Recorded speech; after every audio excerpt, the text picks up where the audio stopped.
नमस्कार. आजचा आपला विषय आहे त्रिगुणात्मक आहार.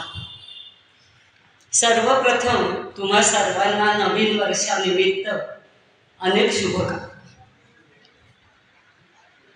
आपण दैनंदिन व्यवहारामध्ये वेगवेगळी यंत्र वापरतो. जसं घरामध्ये AC असतो, हीटर असतो, पंखा असतो आणि ही सगळी वेगवेगळी यंत्र चालवण्यासाठी त्यांना काही ना काहीतरी ऊर्जा पुरवावी लागते. त्यासाठी आपण वीज हे इंधन म्हणून वापरतो. तसंच अनेक वाहनं, मोटारी आहेत, स्कूटर आहे, आगगाडी आहे, या सगळ्याला सुद्धा चालण्यासाठी काही ना काहीतरी इंधन पुरवायला लागतं. जसं पूर्वीच्या काळी आगगाड्या कोळशावर चालायच्या, कोळसा हे इंधन वापरायचो आपण. तसंच काही मोटारी पेट्रोलवर चालतात, काही डिझेलवर चालतात. म्हणजे थोडक्यात काय तर कोणतंही यंत्र चालवण्यासाठी त्याला योग्य ते इंधन पुरवण्याची गरज असते. तसंच माणसाचं शरीर हे सुद्धा एक प्रकारचं यंत्रच आहे. मग या शरीररूपी यंत्राला सुद्धा काम करण्यासाठी, सदैव उभं राहण्यासाठी शक्ती किंवा ऊर्जा पुरवायला लागते. बरं, शरीर हे यंत्र असं आहे की एकदा त्याला ऊर्जा पुरवून चालत नाही. दिवसातनं जितका वेळ शरीर काम करतं त्या प्रमाणात त्याला त्या वेळी आणि त्या मात्रेमध्ये इंधन पुरवायला लागतं, ऊर्जा पुरवायला लागते.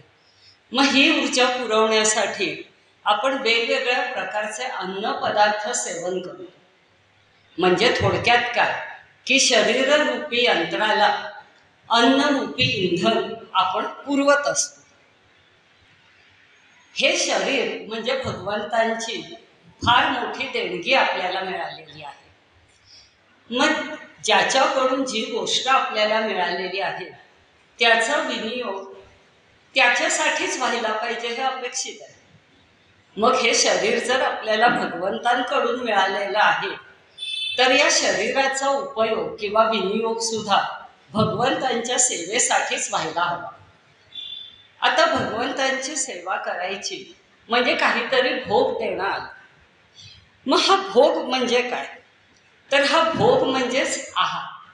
आपण जेवणाच्या आधी एक श्लोक म्हणतो, वदनी कवळ घेता नाम घ्या श्रीहरीचे, सहज हवन होते नाम घेता फुकाच, जीवन करी जीवित्वा अन्न हे पूर्ण ब्रह्म, उदर भरण नोहे जाणीजे यज्ञ कर्म. याच्यामध्ये हवन आणि यज्ञ कर्म असे शब्द आलेले आहेत. हवन म्हणजे होम करतो आपण. मग हा होम करताना त्याच्यामध्ये काहीतरी समिधा आपण अर्पण करतो. म्हणजेच काय की यज्ञकर्म म्हणण्याचं कारण की भोजन करणं किंवा अन्न पदार्थाचं सेवन करणं हे सुद्धा यज्ञा इतकंच पवित्र कार्य आहे. कारण आपण हे भोजन कशासाठी करतो तर शरीर सदैव उभं राहावं, सेवेसाठी सज्ज असावं, सामर्थ्यशाली असावं म्हणून. मग हे शरीर जर आपण भगवंतांच्या सेवेसाठी साधन म्हणून वापरणार तर या शरीरासाठी आपण जे भोजन करतो ते म्हणजे एखादं यज्ञ करणं इतकंच पवित्र आणि अत्यावश्यक असं कर्म मानलं गेलेलं आहे.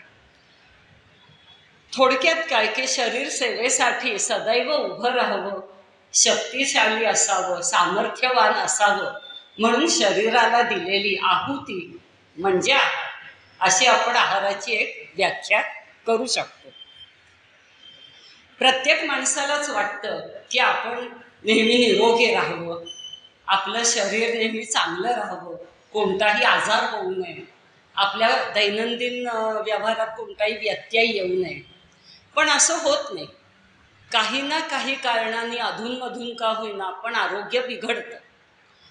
आता हे आरोग्य का बिघडतं तर दोन गोष्टींमुळे. एकाला म्हणतात आधी आणि दुसरं म्हणजे व्याधी. आधी म्हणजे मानसिक चिंता. मानसिक चिंतेमुळे मनुष्य आधी मनाने खचतो आणि मन कमकुवत झालं की आपोआप त्याचा परिणाम शरीरावर सुद्धा होतो आणि शरीर सुद्धा कमकुवत होतं आणि मग अनेक प्रकारच्या व्याधी म्हणजेच रोग किंवा आजार उद्भवतात. या दोन्ही गोष्टी म्हणजे आधी आणि व्याधी टाळण्यासाठी परिपूर्ण आहाराची आवश्यकता असते.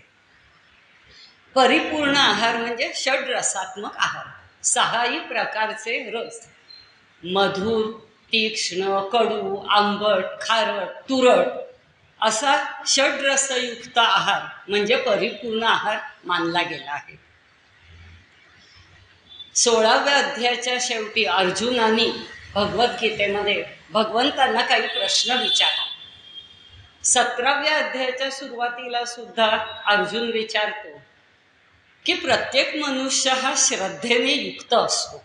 प्रत्येक माणसाची कशावर तरी श्रद्धा असतेच, त्याशिवाय मनुष्य जगू शकत नाही. मग ही जी माणसाची निष्ठा आहे ती किती प्रकारची आहे आणि ती कशी ओळखायची? तेव्हा सगळ्यात आधी भगवंतांनी 3 प्रकारचं यजन सांगितलेलं आहे, पूजा अर्चा उपासना सांगितलेल्या आहेत आणि त्याच्या प्रकारावरनं माणसाची निष्ठा किंवा श्रद्धा कशी आहे ते सांगितलं आहे. 3 प्रकारची श्रद्धा असते, सात्विक, राजस आणि तामस. हे 3 गुण जे आहेत त्यांना त्रिगुण असं संबोधलं आहे. प्रकृतीपासूनच हे 3ही गुण उत्पन्न झालेले आहेत, म्हणजेच हे 3ही गुण प्रकृतीजन्य आहेत. आता प्रकृतीपासून माणसाचं शरीर सुद्धा उत्पन्न झालेलं आहे. ज्या क्षणी जीव जन्माला येतो त्या क्षणी तो या त्रिगुणांनी वेढला जातो. म्हणजेच प्रत्येक माणसाच्या शरीरामध्ये सत्वगुण, रजोगुण आणि तमोगुण हे 3 गुण असतातच आणि त्यावरून त्याची श्रद्धा सात्विक श्रद्धा आहे का, राजस श्रद्धा आहे का, तामस श्रद्धा आहे. म्हणजे थोडक्यात त्या माणसाचा स्वभाव कसा आहे, सात्विक, राजस का तामस, हे ओळखता येतं. पण आपण पाहतो की काही माणसांची हे पूजा अर्चा उपासना याच्यावर विश्वास नसतो. आपण अशा माणसांना नास्तिक म्हणतो. मग अशा माणसांची श्रद्धा कशी ओळखायची? मग त्याच्यासाठी भगवंत म्हणतात की माणूस कसाही असला तरी त्याला शरीर निर्वाहासाठी भोजन तर करायलाच लागतं, कोणत्या ना कोणत्या प्रकारचं अन्न घ्यायलाच लागतं. मग माणूस कोणत्या प्रकारचं अन्नपदार्थ ग्रहण करतो किंवा कोणते पदार्थ खाण्यात त्याची आवड असते, रुची असते, त्यावरून सुद्धा माणसाची श्रद्धा ओळखता येते असं भगवंतांनी 17व्या अध्यायात सांगितलेलं आहे.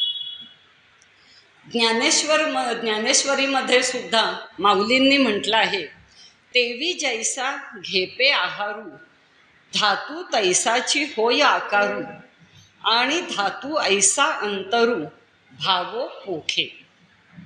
जसा आहार घ्यावा तसे रस रक्तादी धातू आणि शरीर बनते आणि धातूप्रमाणे अंतःकरणातील भाव उत्पन्न होतात.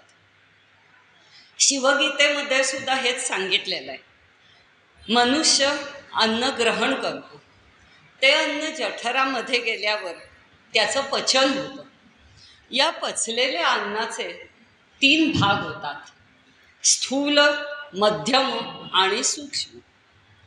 त्यापैकी स्थूल भाग जो आहे तो मलरूप असतो आणि तो शरीराच्या बाहेर टाकला जातो.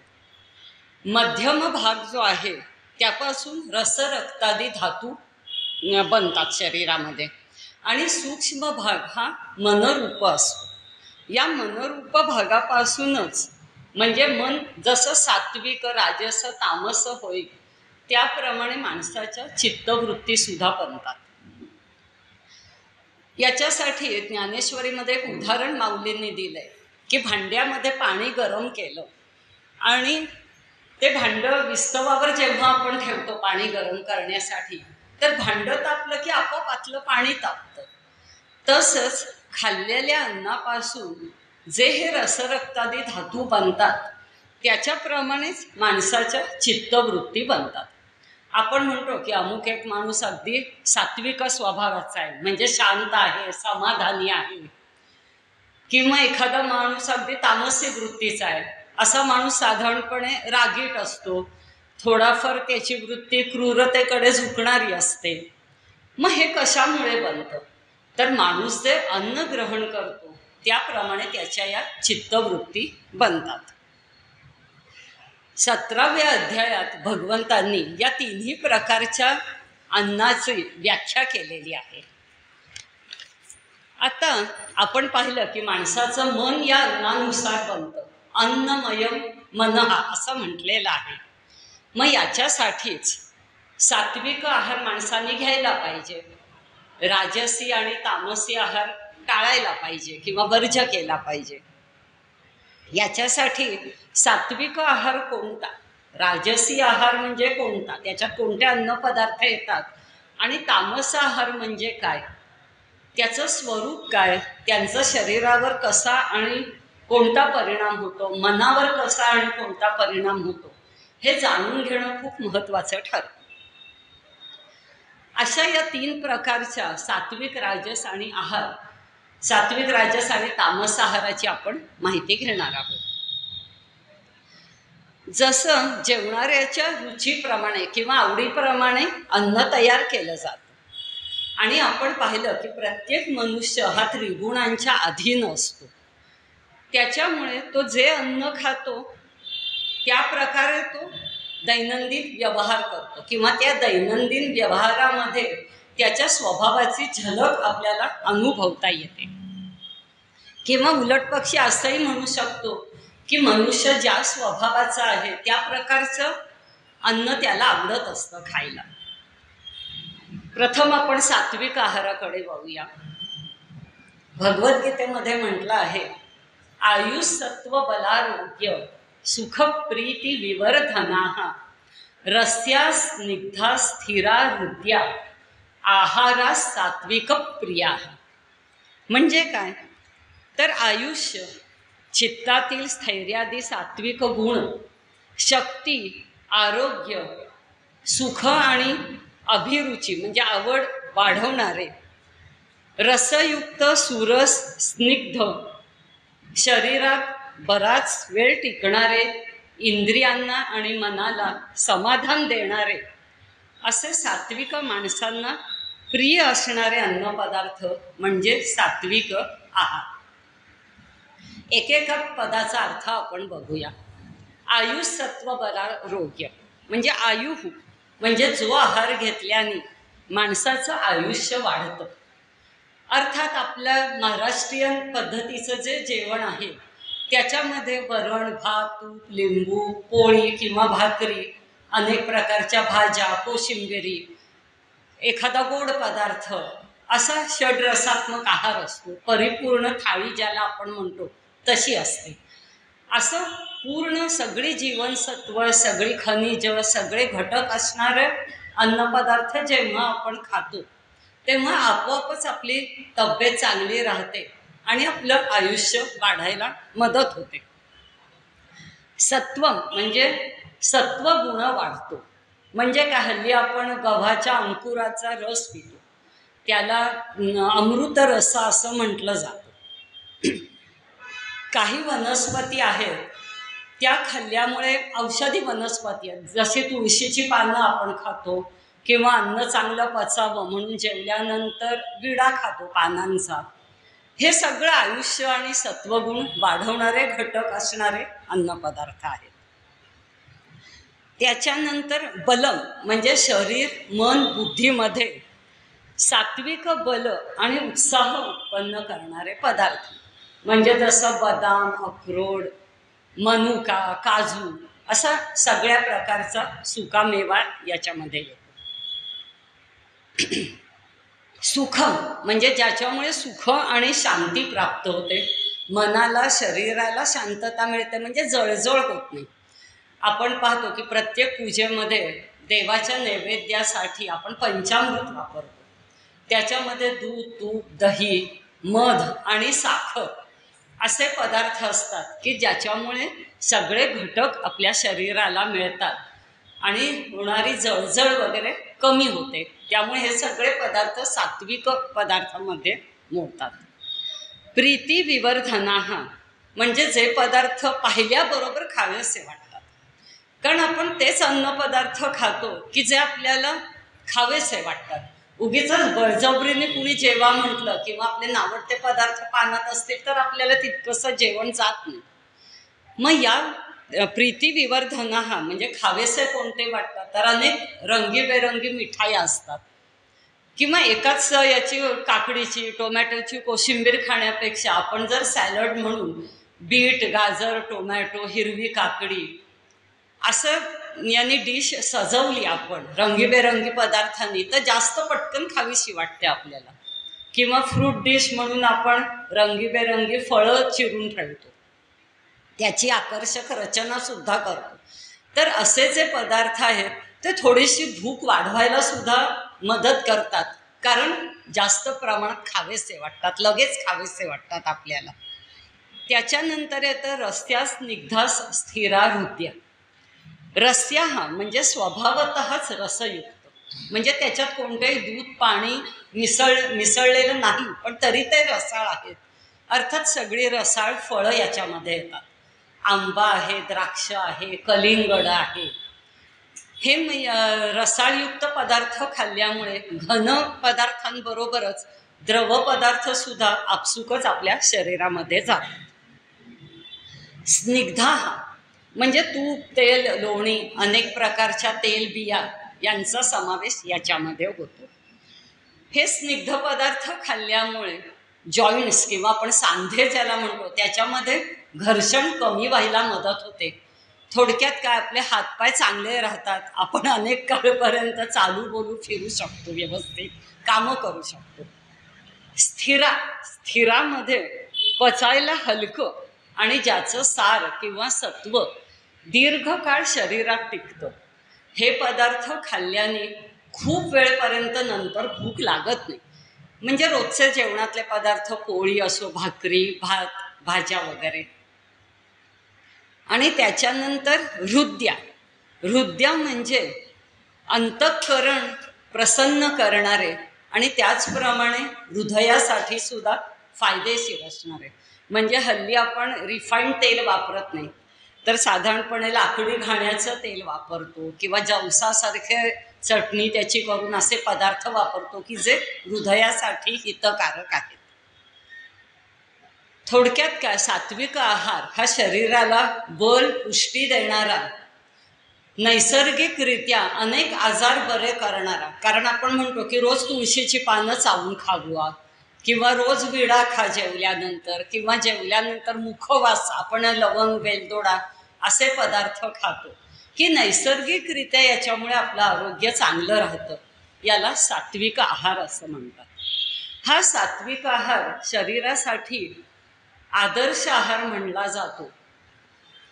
आणि तो आदर्श कसा आहे हे सांगताना माऊलींनी म्हटलंय, ऐसा सात्विक आहारू परिणामला थोरू करी हा उपकारू स बाह्यास. म्हणजे हा सात्विक आहार अंतर्बाह्य थोर उपकार करणारा असा परिणाम पावतो. त्याच्यानंतर आपण आता वळूयात राजस आहाराकडे. कट्वम्ल लवणात्युष्ण तीक्ष्ण रूक्ष विदाहिनः आहारा राजसस्येष्टा दुःख शोकामय प्रदा. राजस आहार म्हणजे ज्या आहारामध्ये अति कडू, अति आंबट, अति खारट, अति उष्ण म्हणजे अगदी गरम गरम, अति तीक्ष्ण म्हणजे अतिशय तिखट जळजळीत, अतिरुक्ष म्हणजे कोरडे, शरीराचा अतिदाह करणारे आणि परिणामी दुःख शोक आणि रोग उत्पन्न करणारे अन्नपदार्थ असतात. अशा आहाराला राजस आहार म्हणतात. साधारण राजसी स्वभावाची जी माणसं असतात ती कष्ट करणारी असतात, धडपडणारी, काही ना काहीतरी मिळवण्यासाठी सतत प्रयत्न करणारी अशी असतात.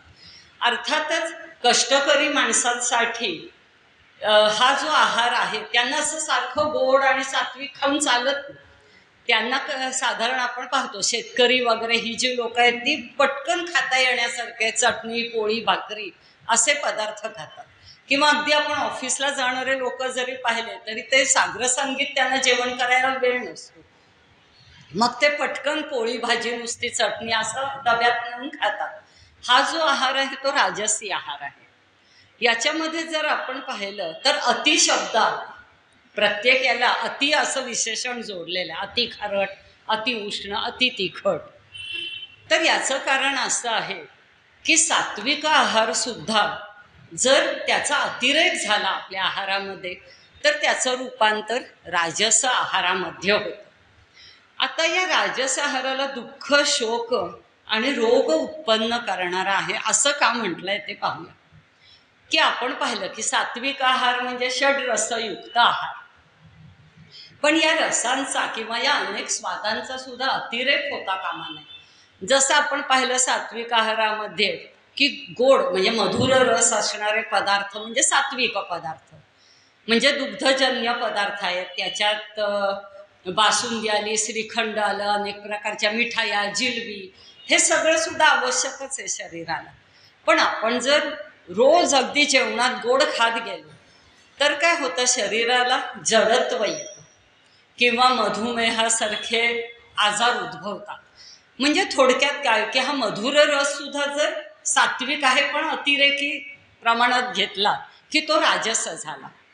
तसंच मीठ हे शरीराला उपकारक आहे, हितकारक आहे.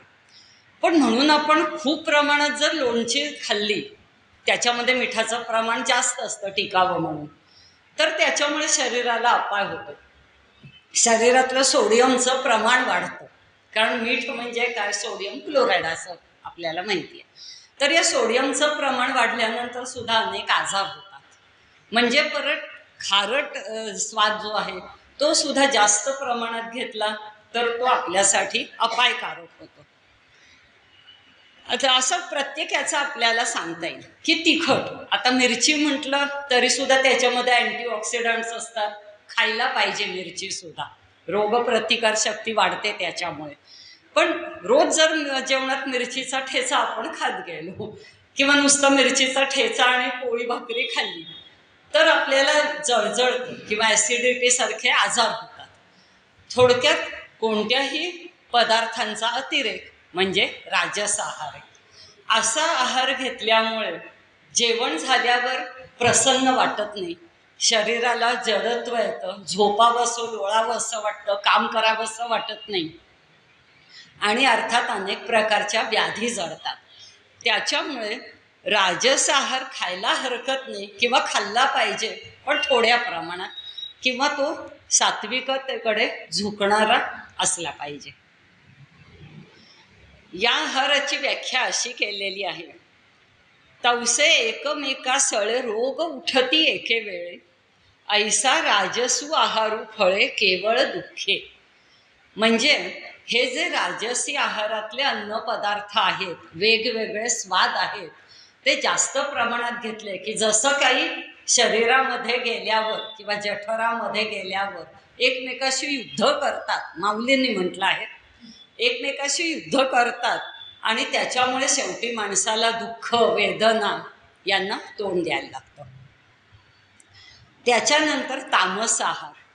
तामस आहार हा शास्त्र निषिद्ध मानला गेलेला आहे आणि अतिशय निकृष्ट दर्जाचा मानला गेलेला आहे.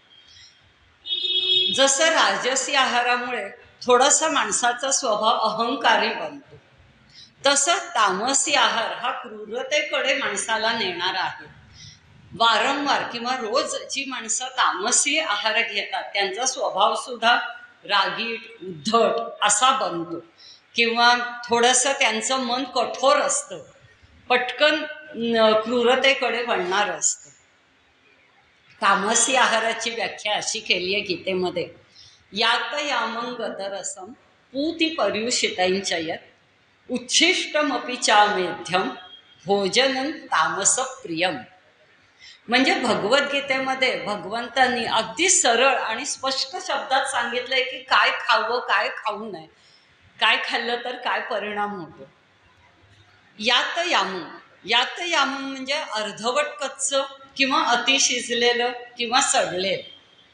एकतर पदार्थ नीट शिजवावा किंवा मग कच्चा तरी खावा. अर्धवट कच्चं अन्न आपल्याला पचायला सुद्धा जड होतं, नीट पचलं नाही की अपचन होतं पोटाचे विकार होतात. किंवा सडलेलं अन्न म्हणजे सडलेल्या द्राक्षांपासून दारू बनवतात, ती तर अपायकारकच आहे आपल्यासाठी. यात यामून नंतर येतं गतरसम म्हणजे ज्यातील सत्व काढून घेतलंय, रस काढून घेतलाय, म्हणजे साय काढलेलं दूध.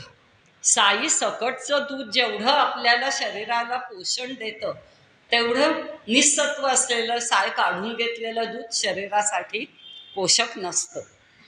किंवा बराच काळ चिरून ठेवलेली फळं जर चिरून उघड्यावर ठेवली तर एकतर उघड्यावर ठेवली तर त्याच्यावर धूळ वगैरे बसते, ती गोष्ट वेगळी.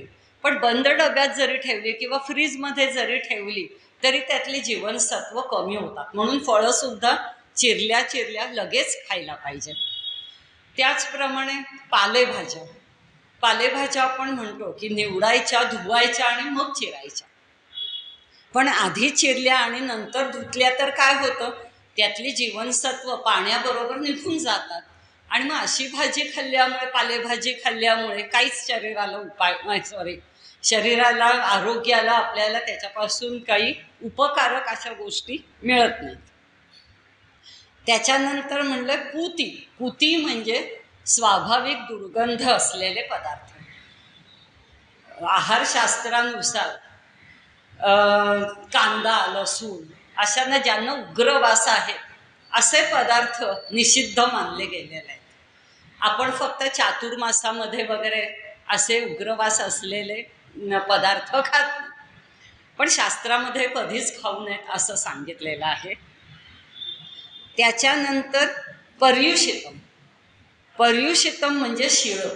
आता शिळं अन्न कशाला म्हणायचं, तर पाणी आणि मीठ वापरून जे पदार्थ आपण तयार करतो ते सामान्य तापमानाला 24 तास उलटून गेले की त्याला शिळं अन्न म्हणतो. आपण आता फ्रीजमध्ये वगैरे पदार्थ ठेवून खातो किंवा उरलेलं फेकून द्यायला नको म्हणून खातो, पण ते सुद्धा साधारणपणे 24 तासानंतर खाऊ नये. कारण त्याच्यामध्ये स्वाभाविकरित्या काहीतरी विकृती वाढते, काही वेळा दुर्गंधी येते. आपण पाहिलं जर आमटी, वरण असे खूप पाणी असलेले पदार्थ फ्रीजमध्ये न ठेवता बाहेर ठेवलं तर उन्हाळ्यात वगैरे तर लगेचच काही तासांनी आमटीला तार येते असं आपण म्हणतो, विशिष्ट प्रकारचा वास येतो त्याला. तर असे पदार्थ जे आहेत ते सुद्धा तामसी आहारात त्यांचा समावेश केला गेलेला आहे आणि असे पदार्थ जेवणामध्ये वर्ज्य सांगितलेले आहेत. त्याच्यानंतर उच्छिष्टम म्हटलं. उच्छिष्टम म्हणजे उष्ट. दुसऱ्या कुणीतरी थोडंसं खाल्लंय, आता जात नाही जेवण म्हणून पानात तसंच टाकून दिलंय असं अन्न कधीही खाऊ नये, ते तामस मानलं गेलेलं आहे. किंवा कुत्र्या मांजरांसारखा कुणीतरी वास घेतला येऊन त्या पदार्थांचा, असे पदार्थ त्याला उच्छिष्ट म्हटलंय. उष्ट कधीही खाऊ नये असं शास्त्रामध्ये सांगितलेलं आहे. आपण पाहतो की मुंज हा जो आपल्याकडे एक संस्कार केला जातो तेव्हा सुद्धा त्या मुंज मुलाला गुरुजी सांगतात की आता याच्यानंतर उष्ट खायचं नाही. किंवा मातृभोजनाच्या वेळेस आता फक्त आई तुला जेवायला आजच्या दिवस घालणार सांगतात, नंतर भरवणार नाही. म्हणजे आईने सुद्धा मुलाचं उष्ट खाऊ नये. थोडक्यात काय, दुसऱ्या व्यक्तीला नको म्हणून, कारण काय त्याच्यामध्ये एक प्रकारची नकारात्मक भावना येते की मला जात नाहीये, मला नकोय हे अन्न, आणि म्हणून तसंच पाण्यात टाकले आणि मग दुसऱ्या व्यक्तीने ते खाल्लं तर त्याच्या अंगी ते लागत नाही. अमेध्यम म्हटलंय अशा अन्नाला, म्हणजे अपवित्र. पूर्णपणे शास्त्रात मांस, मासे, अंडी हे पदार्थ निषिद्ध मानले गेलेले आहेत. हल्ली आता हे पदार्थ सर्रास खाल्ले जातात, पण ते खाऊ नयेत असं सांगितलेलं आहे. त्याचं कारण आपण पुढे बघणार आहोत. ज्ञानेश्वर माऊलींनी हा तामसी आहार किती निकृष्ट दर्जाचा आहे किंवा असा आहार घेतल्याने काय होतं हे या शब्दात सांगितलंय. जे जेव्हाची हे अपवित्र शिवे तयाचे वक्त्र, तेव्हाची पापा पात्र झाला तो की. म्हणजे ज्या क्षणी व्यक्ती हे अपवित्र पदार्थ त्याच्या तोंडाला लावते त्या क्षणीच ती व्यक्ती पापाला पात्र होते. इतक्या निकृष्ट दर्जाचा आहार म्हणजे तामसी आहार म्हटला गेलेला आहे. आता हे आपण पाहिलं की सात्विक आहार कोणता, राजसी आहार कोणता, तामसी आहार कोणता, त्याचे काय होतात शरीरावर परिणाम, कोणता आहार खाल्ला गेला पाहिजे, कोणता वर्ज केला पाहिजे, हे सगळं आपण पाहिलं. आता आपल्या तत्वचिंतकांनी सुद्धा अन्नातून निर्माण होणारे दोष सांगितले. आता आपण म्हणू की अन्न हे शरीरासाठी इतकं आवश्यक आहे, मग ते दोषयुक्त कसं असू शकेल, किंवा काय झालं की ते अन्न दूषित समजलं जातं. मग ते सात्विक अन्न असो, राजसी असो, तरी सुद्धा काही प्रकारचे दोष त्याच्यात काही ना काही कारणाने उत्पन्न होतात. आयुर्वेदामध्ये अशी 18 कारणं त्याची सांगितलेली आहेत. आपण थोडीशी त्याच्यातली बघणार आहोत. याच्यामध्ये जाती दोष, स्पर्श दोष, ऋतुदोष अशा प्रकारचे अनेक दोष उत्पन्न होतात. आता जाती दोष म्हणजे काय, तर याच्यामध्ये शिळं अन्न, मांसाहार आणि मद्यपान याचा समावेश होतो. मांसाहार, आता मांसाहार का शास्त्राने निषिद्ध सांगितलेला आहे किंवा खाऊ नये असं का म्हटलेलं आहे, तर याच्यामध्ये पशुहत्या होते. आणि गीतेमध्ये सुद्धा 8व्या अध्यायामध्ये असं सांगितलेलं आहे की व्यक्ती जेव्हा मृत्यू पावते तेव्हा त्यावेळेस अंतिम समयी त्याच्या मनात ज्या काही भावना असतात त्या तशाच राहतात. म्हणजे आत्मा जेव्हा देह सोडून जातो तेव्हा त्या भावना त्या आत्म्याशी जोडलेल्या राहतात, किंवा त्या भावनांचं संचित बरोबर घेऊनच तो आत्मा दुसऱ्या शरीरात जातो. म्हणजे थोडक्यात या भावना मरत नाहीत, त्या तशाच राहिलेल्या असतात. मग आपण पाहतो की चिकन वगैरे सारखे पदार्थ करताना कोंबड्यांना मारलं जातं, किंवा अन्य काही प्राण्यांचा बळी दिला जातो जेवण करण्यासाठी. काही देवापुढे बळी देतात आणि नंतर तोच पदार्थ नैवेद्य प्रसाद म्हणून लोक खातात. तर तेव्हा त्या प्राण्याला ज्या काही वेदना होतात, जी काही तडफड होते, त्या सगळ्या भावना, नकारात्मक अगदी वाईट भावना त्या अन्नात, त्याच्या मांसात उतरलेल्या असतात. आणि मग तेच अन्न जेव्हा दुसरी माणसं खातात तेव्हा किती नकारात्मक भावना त्या अन्नातनं त्याच्या शरीरात जात असतील बघा. त्याच्यामुळे पशुहत्या करून जे अन्न तयार केलं जातं, ज्याला सोप्या भाषेत नॉनव्हेज म्हणतात, ते शास्त्र निषिद्ध आणि कनिष्ठ दर्जाचं मानलं गेलेलं आहे. तसंच पशुसंवर्धन ही आपली संस्कृती आहे, पशुहत्या ही आपली संस्कृती नाही आहे. म्हणजे पशूंची संख्या वाढवायला पाहिजे. अन्न साखळीमध्ये अशा अनेक प्राणी, माणूस, वनस्पती हे या अन्न साखळीत एकमेकाला जोडले गेलेले आहेत. याच्यातले हे जे घटक आहेत त्यातला प्रत्येक घटक हा आवश्यक आहे. प्रत्येक प्राणी असो, माणूस असो, वनस्पती असो, एकमेकांवर अवलंबून असतात. मग असे घटक जर नष्ट झाले पशुहत्येमुळे तर ही अन्न साखळी तुटायला वेळ लागणार नाही, किंवा समतोल निसर्गाचा ढळायला वेळ लागणार नाही. या दृष्टीने सुद्धा आणि विज्ञानाच्या दृष्टीने जर पाहिलं तर माणसाची पचनसंस्था सुद्धा हा मांसाहार पचवण्यासाठी योग्य नाही आहे, किंवा तशी ती तयारच केलेली नाही आहे.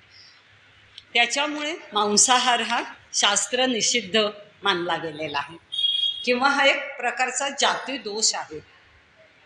त्याच्यानंतर मद्यपान. शास्त्रामध्ये मद्यपान करणाऱ्याला महापापी असं म्हटलेलं आहे. आणि मद्यपान हे अतिनिंदनीय आणि माणसाचं अधोपतन करणारं आहे असं म्हटलेलं आहे.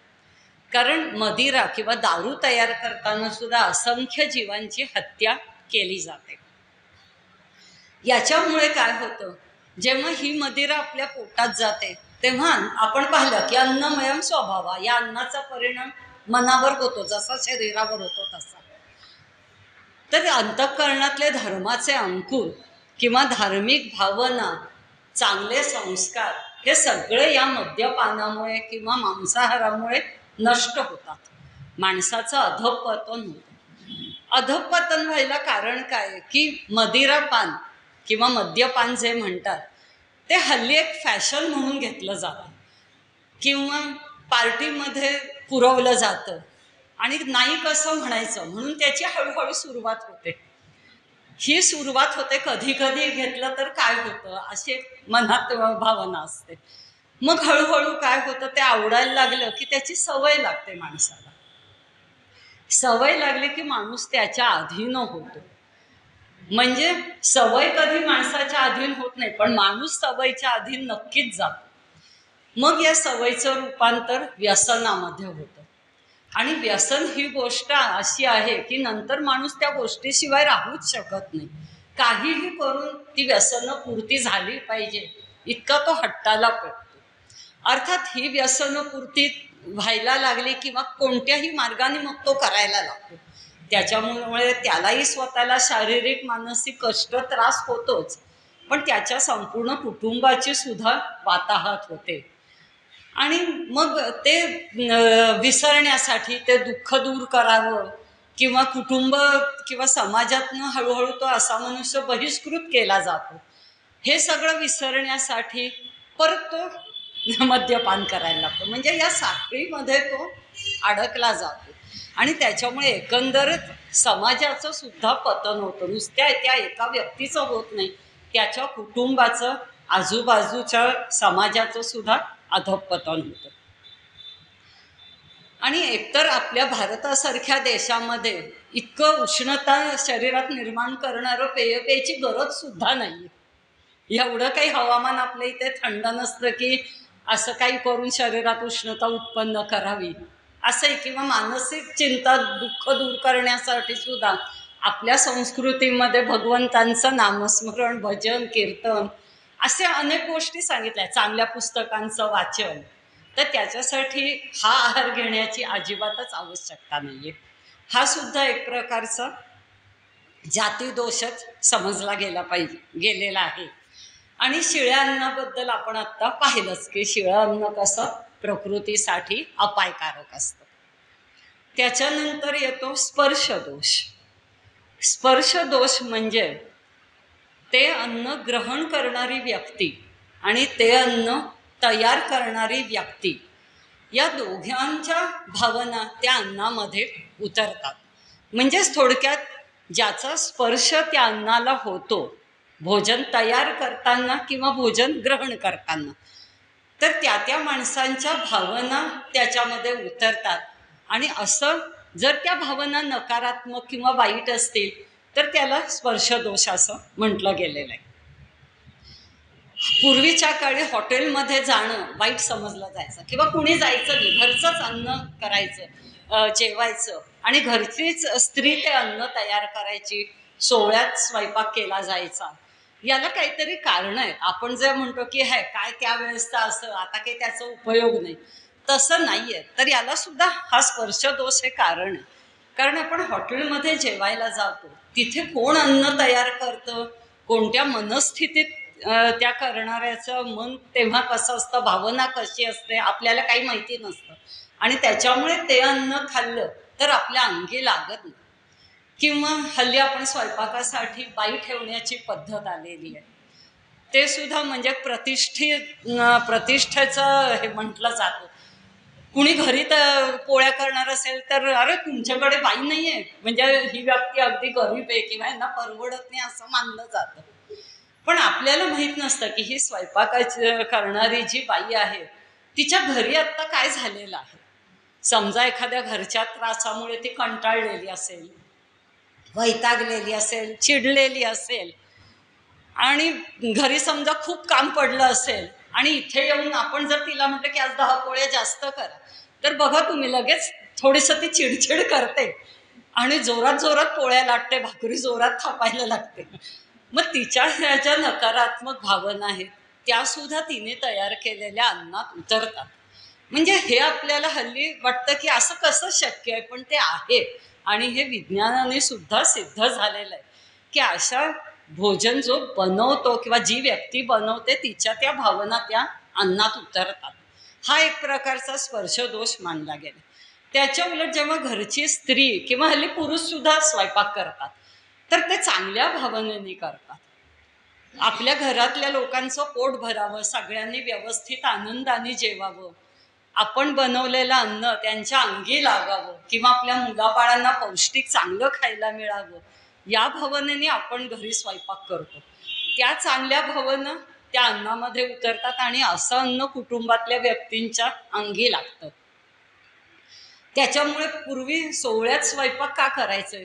पूर्वी अशी एक पद्धत होती की रोजच्या स्वयंपाकाचा सुद्धा आधी देवाला नैवेद्य दाखवायला जायचा आणि मग कुटुंबातल्या व्यक्ती जेवण करायच्या. मग आता आपण देवाला नैवेद्य दाखवायचा अशा भावनेने जेव्हा स्वयंपाक करतो तेव्हा तो निश्चितच चांगल्या दर्जाचा होतो. सगळ्या चांगल्या भावना, पवित्र भावना त्याच्यामध्ये उतरतात. आपण बघा, एरवी शिरा करतो, प्रसादाचा शिरा करतो, दोन्हीच्या चवीत फरक पडतो. किंवा नैवेद्याचा स्वयंपाक करताना आपण कधीच चव बघत नाही, पण कधीही तो पदार्थ बिघडत नाही. साखर असो, मीठ असो, तिखट अगदी योग्य प्रमाणात पडतं. कारण मनात अशी भावना असते की आपण देवासाठी करतोय, भगवंतांच्या प्रसन्नतेसाठी हे सगळं करतोय. म्हणून हे जे घरच्या स्त्रीनी किंवा पुरुषांनी असो स्वयंपाक करून ते अन्न कुटुंबातल्या व्यक्तींनी खाणं, हा स्पर्शदोष दूर करण्याचा उपाय आहे. या स्पर्शदोषामुळे ज्या पात्रामध्ये ते अन्न तयार केलं जातं, म्हणजे ज्या भांड्यात ते अन्न तयार करतात, ज्या भांड्यांमधून हे अन्न आपण सेवन करतो, त्याचा सुद्धा समावेश होतो. पूर्वीच्या काळी लोखंडी तवा, लोखंडी कढया वापरायचे. त्याचं तर म्हणजे आपण विज्ञानाच्या दृष्टीने जरी पाहिलं तरी शरीराला आवश्यक असं लोह किंवा तांब्या पितळ्याची भांडी वापरायचे, कॉपर, तांब, अशी अनेक खनिजं आपसुकच आपल्या शरीरात जायची, आपल्या नकळत जायची, म्हणून हे असे वापरायचे. पण हल्ली घासायचा त्रास नको किंवा जास्त पाहुणे आले तर काय करणार, म्हणून आपण यूज अँड थ्रो अशा डिशेस वापरतो, थर्मोकोल सारख्या थाळ्या वापरतो. किंवा अनेक ठिकाणी जी कामकरी मंडळी असतात ती बघा प्लॅस्टिकच्या पिशवीमधनं चहा आणतात गरम आणि मग तो पितात, किंवा कागदी पेल्यातनं दिला जातो चहा वगैरे. तर हे अत्यंत निषिद्ध मानलं गेलेलं आहे. हे सुद्धा त्या स्पर्शदोषामध्येच येतं. म्हणजे हायजीनच्या दृष्टीने जरी पाहिलं, आरोग्याच्या दृष्टीने, तरी सुद्धा हा स्पर्शदोष वाईटच आहे. आणि या भावनात्मक दृष्टीने पाहिलं तरी सुद्धा हा स्पर्शदोष टाळलाच गेला पाहिजे. त्याच्यानंतर येतो दृष्टीदोष. अन्नावर वाईट कुणाची नजर असेल तर असं अन्न सुद्धा हितकारक ठरत नाही आपल्या आरोग्यासाठी. असं आता विज्ञानाने सिद्ध केलेलं आहे अनेक प्रयोगांनी की भोवतालच्या वातावरणाचा परिणाम सुद्धा त्या अन्नावर होतो. कारण काय की आपले प्राण जेव्हा अन्न ग्रहण करत असतात, आपण जेवत असतो, तेव्हा हे जे प्राण आहेत ते शरीराच्या रोमछिद्रातून वातावरणातल्या परमाणूंना सुद्धा खेचून घेतात आणि ते परमाणू सुद्धा त्या अन्नात मिसळले जातात आणि असं अन्न आपण ग्रहण करत असतो. म्हणजे अगदी थोडक्यात सांगायचं तर आपण जेवायला बसलो आणि एखादी अगदी भुकेली व्यक्ती आपल्या समोर बसली आणि ती जर त्या अन्नाकडे की मला एवढी भूक लागली आणि हा माणूस चांगला जेवतोय, मग याच्या अन्नातलं जर थोडंसं अन्न जरी मला मिळालं तरी किती बरं होईल, अशा आशेने जरी त्या अन्नाकडे ती व्यक्ती बघत असेल आणि आपण त्याला न देता आपलं आपलं जेवत बसलो, तर असं अन्न आपल्या अंगी लागत नाही. शरीराला आणि आपल्या मनालाही ते बरं वाटत नाही, दोन्हीसाठी ते हितकारक नसतं. म्हणून आपल्या संस्कृतीमध्ये असं आहे की भोजन करतेवेळी कुणीही दाराशी आलं तरी आपल्या घासातला घास काढून आधी त्याला द्यायचा आणि मग आपण जेवायचं. ते हा दृष्टीदोष टाळण्यासाठीच आहे. किंवा पूर्वीच्या काळी पंगत बसायची, उदबत्ती वगैरे लावायचे, जेवणाच्या आधी श्लोक म्हणायचा, एखादा अध्याय म्हणायचा, अशी पद्धत होती. त्याच्यामुळे वातावरणात एक प्रकारचं पवित्र वातावरण निर्माण व्हायचं आणि चार घास जास्त जायचे. किंवा कुटुंबातल्या व्यक्ती एकत्र जेवायला बसायचा. एकत्र जेवण्याचा फायदा काय, तर हसत खेळत गप्पा गोष्टी करत, कुणा कुटुंबातल्या एखाद्या व्यक्तीला काही प्रॉब्लेम असेल तर आज काय झालं दिवसभरात, असे प्रश्न विचारत आणि त्याचं उत्तर देत हसत खेळत गप्पा मारत जेवायचं. आपोआपच अशा चांगल्या वातावरणाचा परिणाम त्या अन्नपदार्थांवर सुद्धा होतो. आणि 4 जण जेवायला बसले की अर्थात 2 घास जास्त जातात भांड्यामध्ये काही उरत नाही, घरची बाई सांगते ना की अरे संपवून टाका, काही उरवू नका. असे अनेक फायदे या गोष्टींचे आहेत. हे सगळं दृष्टीदोष याच्यामध्ये ते येतं की हा दृष्टीदोष टाळण्यासाठीचे हे सगळे उपाय पूर्वीच्या काळापासून आपल्या संस्कृतीमध्ये सांगितले गेलेले आहेत. त्याच्यानंतर येतं ऋतुदोष. म्हणजे आपल्या शास्त्राने त्या ऋतूमध्ये कोणतं अन्न खावं हे अगदी स्पष्टपणे सांगितलेलं आहे. आपण ऐकत नाही ते आहेच की आपण उन्हाळ्यात जसं आईस्क्रीम खातो तसं थंडीत सुद्धा आईस्क्रीम खाल्लं जातं. किंवा दही रात्री खाऊ नये म्हणतात, रात्री आपण दह्याचे पदार्थ सुद्धा, दही वडे वगैरे सुद्धा भरपूर खातो. तर हे सगळं ऋतुदोषमध्ये काय होतं की ऋतूत जेव्हा बदल होतो, एका ऋतूतून दुसरा ऋतू सुरू झाला तर वातावरणात सुद्धा बदल होतात. आणि जसं वातावरणात बदल होतो तसं आपल्या शरीरामध्ये जे त्रिदोष सांगितले गेलेले, कफ, वात आणि पित्त, हे ते त्रिदोष आहेत, तर त्यांच्या स्थितीत सुद्धा बदल होत असतो. आणि त्याच्यामुळे त्या ऋतूत ते योग्य जे अन्न आहे ते आपल्या आहारात त्याचा समावेश केला गेला पाहिजे. म्हणजे सध्या थंडीचा ऋतू सुरू आहे तर आपोआपच आपल्याकडे संक्रांतीसारखा सण येतो. मग आपण शरीराला उष्णता देणारे, शरीरात उष्णता निर्माण करणारे पदार्थ जसे तीळ लावलेली भाकरी खातो किंवा ज्वारीच्या पोळीच्या ऐवजी, ज्वारीच्या भाकरीच्या ऐवजी बाजरीची भाकरी खातो, तिळाची चटणी, तिळगुळ असे पदार्थ खातो. हे सगळे शरीराला उष्णता देणारे पदार्थ आहेत, त्यामुळे शरीराचं टेम्परेचर सुद्धा मेंटेन होतं आपल्या. मग असे पदार्थ हिवाळ्यामध्ये नक्कीच खाल्ले गेले पाहिजे. किंवा पण मेथीचे लाडू, डिंकाचे लाडू असे सुद्धा उष्णता देणारे पदार्थ खातो. थंडीमध्ये काय असतं, आपली पचन संस्था सुद्धा जास्त चांगल्या रीतीने काम करत असते, मजबूत बनते आणि त्याच्यामुळे थंडीमध्ये भूक सुद्धा चांगली लागते आणि त्याच्यामुळे असे पचायला जड असणारे अन्नपदार्थ सुद्धा सहजपणे आपल्याला पचून जातात. त्याच्या उलट उन्हाळा आला की शीतपेयांचा वापर आपण जास्त करतो. अर्थात त्याच्यामध्ये सुद्धा कोल्ड्रिंक्स पिण्यापेक्षा लिंबाचं सरबत, कोकमचं सरबत असे शरीराला चांगली जीवनसत्व, विटामिन पुरवणारे द्रवपदार्थ आपण घेतले पाहिजेत. किंवा गुलकंदासारखा शरीरामध्ये थंडावा उत्पन्न करणारा पदार्थ, याचं सेवन आपण जास्त प्रमाणात केलं पाहिजे.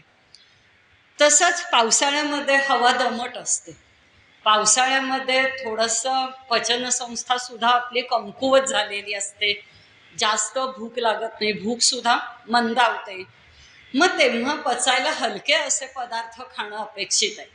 पण आपण काय करतो की बाहेर मस्त पाऊस पडतोय, चला भजी तळा, बटाटे वडे करा असे पदार्थ खातो. किंवा मिसळ, जळजळीत अगदी छान काहीतरी तिखट खावंसं वाटतंय असे पदार्थ खातो. तर अशा अन्नाचं सेवन करणं हे या ऋतुदोषामध्ये येतं. किंवा हिवाळ्यात आईस्क्रीम खाणं, पावसाळ्यात पचायला जड पदार्थ खाणं, हे सगळे ऋतुदोष उत्पन्न करणारे अन्नामधले दोष किंवा असा आहार दोषयुक्त म्हणून सांगितला गेलेला आहे. त्याच्यानंतर विरुद्ध आहार हा सुद्धा अन्नामध्ये दोष उत्पन्न करणारा आहे. त्याच्यामध्ये येतं संयोग विरुद्ध आहार. संयोग विरुद्ध आहार म्हणजे इनकरेक्ट कॉम्बिनेशन ऑफ फूड. म्हणजे कसं की काही खाद्यपदार्थ असे आहेत की ते वेगवेगळे खाल्ले तर शरीरासाठी खूप चांगले आहेत, आरोग्यासाठी. जसं दूध शरीरासाठी चांगलं आहे, फळं शरीरासाठी चांगली आहेत, जीवनसत्व मिळतात आपल्याला. पण दूध आणि फळं एकत्र करून जर मिल्कशेक करून प्यायलं तर ते आपल्या शरीरासाठी विषासारखं आहे खरं म्हणजे, अजिबात खाता कामा नये. पण आपण मुलगा माझं दूध पित नाही म्हणून मग काय करतो, त्याला कसलं तरी मिल्कशेक करून दिलं की तो पितो. असं हे करून आपण हा चुकीचा आहार त्यांना देत असतो. किंवा दूध आणि मासे यांचं सेवन एकत्रितरित्या निषिद्ध सांगितलेलं आहे. दूध चांगलं आहे, मासे सुद्धा ज्यांचं ते रोजचं अन्न आहे त्यांच्यासाठी चांगलेच आहेत. पण दूध म्हणजे माशांचे पदार्थ खाल्ल्यानंतर लगेच थोड्या वेळानंतर दुग्धजन्य पदार्थ खाणं किंवा दूध पिणं, चहा कॉफी पिणं हे वाईट आहे. कारण त्याच्यामुळे अनेक त्वचेचे विकार होतात, त्वचेवर लाल चट्टे वगैरे उमटतात, शरीरामध्ये अस्वस्थता निर्माण होते.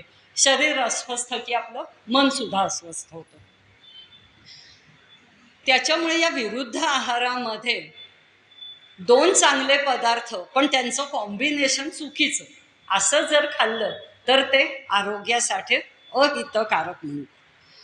असा जर संयोग विरुद्ध आहार आहे तो शरीराला का बाधक असतो, तर त्याच्यामुळे पेशींची नवनिर्मिती होणं थांबतं. किंवा आपल्याला माहिती आहे की जसं वय वाढतं तसं पेशी मृत होतात, त्याच्या जागी नव्या पेशी येतात. पण या मृत झालेल्या पेशी ज्या आहेत त्यांचा निचरा सुद्धा शरीरातून होणं आवश्यक आहे. पण असा जर संयोग विरुद्ध आहार आपण घेतला तर या मृत पेशींचा निचरा सुद्धा योग्य वेळी आणि व्यवस्थितपणे शरीरातून होत नाही, त्या शरीरातच साठून राहतात आणि अर्थात त्याच्यामुळे आपलं आरोग्य बिघडतं. त्याच्यानंतर येतं संस्कार विरुद्ध अन्न. संस्कार विरुद्ध अन्न म्हणजे जे पदार्थ कच्चे खाणं हितकारक आहे ते शिजवायचं.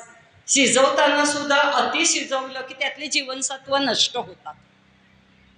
अगदी आपण पाहतो की पूर्वीच्या काळी भात वगैरे शिजवायचे ते त्याच पातेल्यात चुलीवर.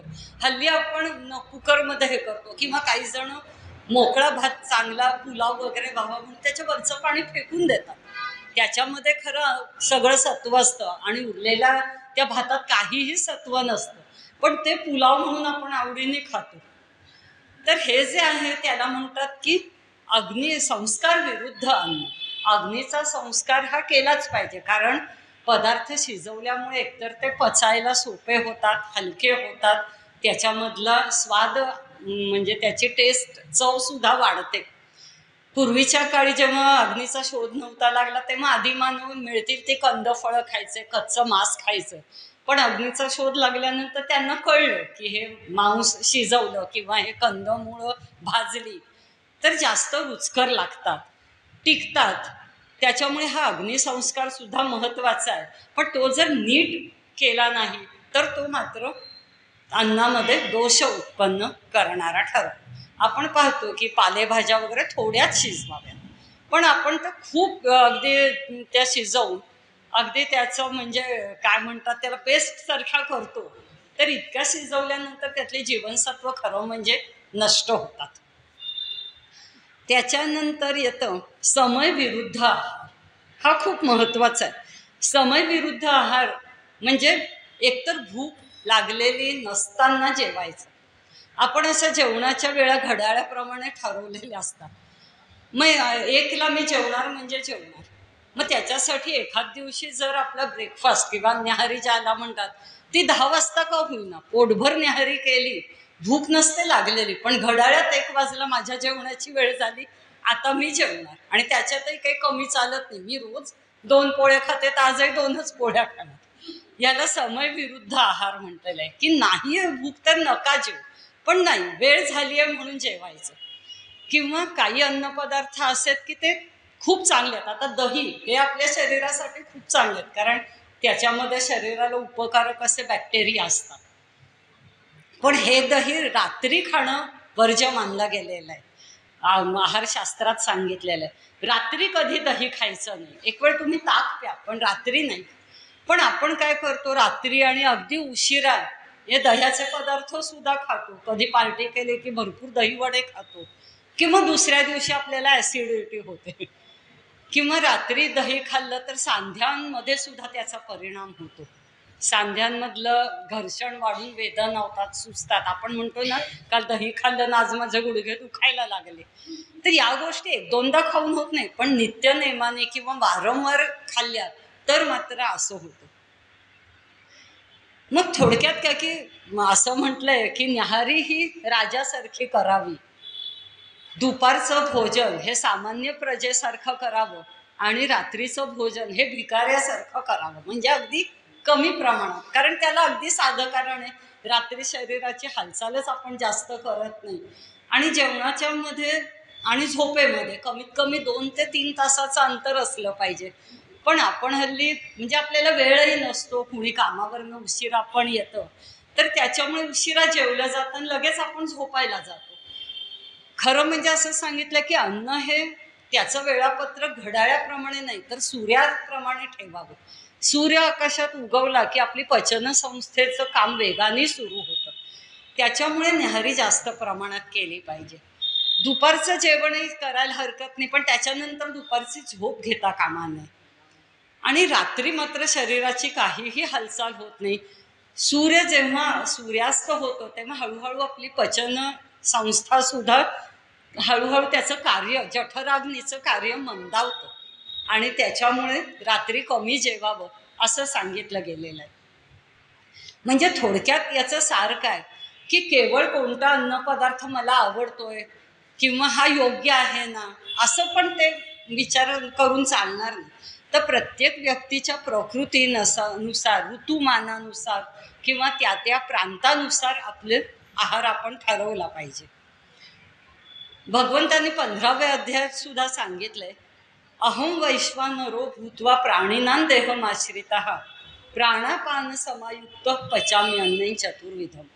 म्हणजे भगवंत म्हणतात की मी स्वतः माणसाच्या शरीरात आहे. कोणत्या रूपाने तर जठराग्नीच्या रूपाने. आणि मी प्राणवायू आणि अपानवायू यांच्या साह्याने तो माणूस जे जे अन्न खातो त्या सगळ्या प्रकारचं अन्न मी पचवतो. म्हणजे हे अन्न पचवण्याचं काम खरं म्हणजे भगवंत स्वतः करत असतात. मग आपण त्यांना आवडेल, त्यांना रुचेल असाच आहार खाल्ला पाहिजे. उगीच देव चिडायला नको आपल्यावर कोणत्याही कारणाने. म्हणजे थोडक्यात आपल्या पचनसंस्थेला झेपेल आणि आपल्या जिभेला सुद्धा जो आवडेल असा आहार आपला नेहमी असला पाहिजे. अनेक आजाराकडे आपण आता बोलूयात शेवटी की विविध आजारांचं कारण म्हणजे अग्निमांद्य हे प्रमुख कारण असतं. अग्निमांद्य म्हणजे काय, हा जठराग्नी नाजूक होतो, त्याचं कार्य मंदावतं आणि त्याच्यामुळे अनेक पोटाचे विकार होतात. आणि पचनसंस्था ही अशी एक यंत्रणा आहे शरीरातली की त्याचं परिणाम शरीरातल्या बाकी सगळ्या यंत्रणांवर होतो. जसं हे आहे की आयुर्वेदामध्ये किंवा आहारशास्त्रामध्ये या आहार सेवनाचा क्रम सुद्धा सांगितलेला आहे, आहाराची मात्रा सुद्धा सांगितलेली आहे. आणि त्याच्यासाठी आपल्या महाराष्ट्रीयन थाळीमध्ये मगाशी सांगितलं की कोणता पदार्थ कुठे वाढायचा हे सुद्धा सांगितलं आहे. वाटेल तो पदार्थ वाटेल तिथे आपण वाढत नाही. बघा हल्लीच्या पिढीतले काही जण कसंही ताट वाढतात, आपल्याला ते बघत पण नाही. आपण लगेच म्हणतो त्यांना अगं डावीकडे हे नको वाढू, किंवा लोणचं डावीकडेच वाढ, चटणी लोणचं मीठ लिंबू हे डावीकडे वाढायचे पदार्थ आहेत. भाज्या आमटी हे उजवीकडे वाढायचे पदार्थ आहेत. आणि भात पोळी भाकरीसारखे पदार्थ आपण ताटाच्या मध्यभागी ठेवतो. मग असं का असावं? प्रत्येक आपल्या संस्कृतीमध्ये जे जे सांगितले नियम आहेत त्याच्यामागे वैज्ञानिक शास्त्रीय कारणं आहेत. त्यांनी खूप विचार करून या गोष्टी ठरवून दिलेल्या आहेत.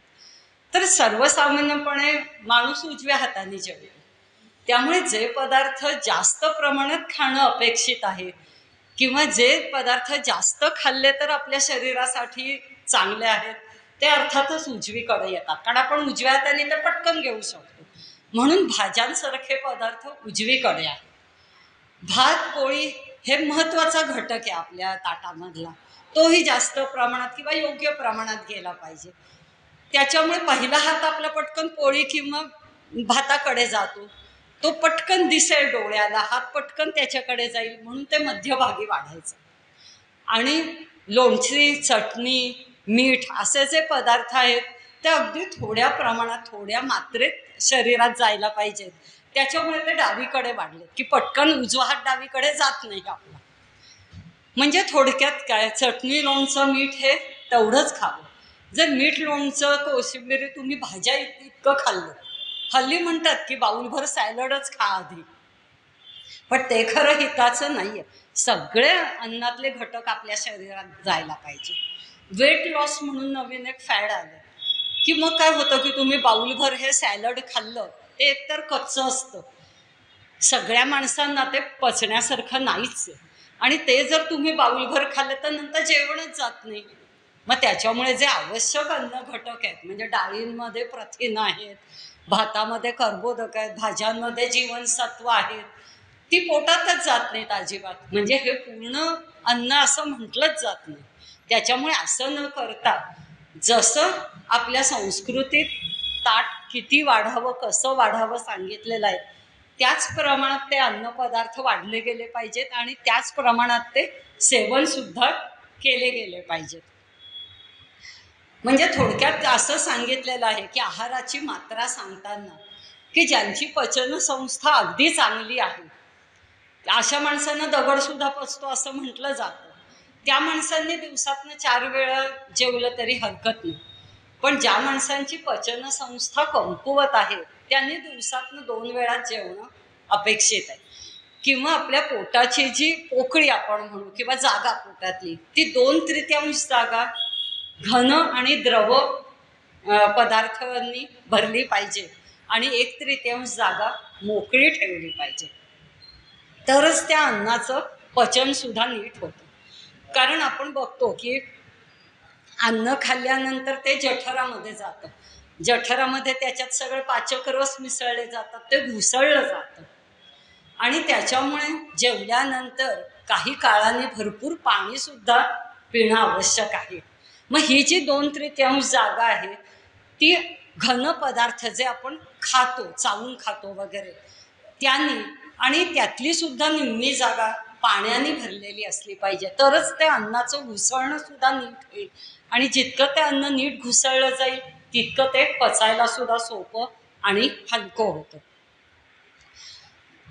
त्याच्यानंतर आपण अगदी आता शेवटाकडेच येतो आहे की हे आहाराचे एवढे नियम आहारशास्त्रात सांगितले आहेत, ते कशासाठी सांगितले. तर सुरुवातीला आपण पाहिलं की शरीराचं यंत्र नीट चालण्यासाठी आहारासारखं उत्तम दुसरं इंधन नाही आहे.